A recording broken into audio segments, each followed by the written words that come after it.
بسم اللہ الرحمن الرحیم۔ میرے محترم سامعین، آج جو میں آپ کی خدمت میں شرعی مسئلہ ذکر کروں گا اس کا عنوان ہے کہ اس حدیث پاک کا کیا مطلب ہے جس میں فرمایا گیا ہے کہ نحوست 3 چیزوں میں ہے، گھر میں، عورت میں اور سواری میں۔ کیا واقعی ان میں نحوست ہے؟ میرے محترم سامعین، اس حدیث پاک کا مطلب خوب توجہ سے سماعت فرما لیجئے۔ اس حدیث پاک سے مراد وہ والی نحوست نہیں ہے جو زمانہ جاہلیت میں اور اب بھی کچھ لوگ سمجھتے ہیں کہ چیزوں میں نحوست ہوتی ہے۔ مثلا لوگوں میں مشہور ہے کہ اس عورت کے آنے سے ہمارے گھر میں نحوست آ گئی ہے۔ آج منڈیر پر کوا بار بار کیں کیں کر رہا ہے، یا میرے سامنے سے کالی بلی گزر گئی ہے، یا کالا کتا گزر گیا ہے، وغیرہ وغیرہ۔ آج نحوست پڑنے والی ہے۔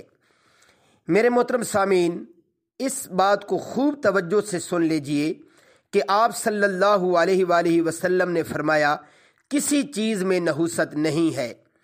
اب اس حدیث پاک سے کیا مراد ہے جس میں نحوست کا ذکر کیا گیا ہے؟ تو اس کا مطلب یہ ہے کہ اگر عورت نافرمان ہے، سرکش ہے، تو گھر کا ماحول بے سکون ہو گیا۔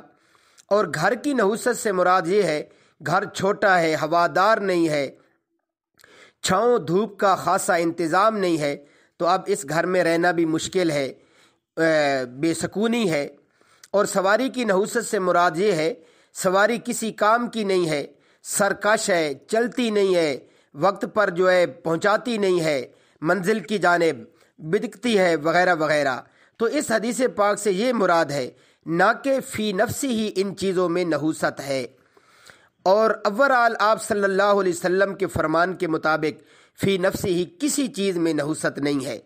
تو یہ نحوست کا نظریہ رکھنا یہ جاہل لوگوں کی علامت ہے اور جاہل لوگوں کے نظریات ہیں۔ اللہ حفاظت فرمائے۔ وآخر دعوانا ان الحمد للہ رب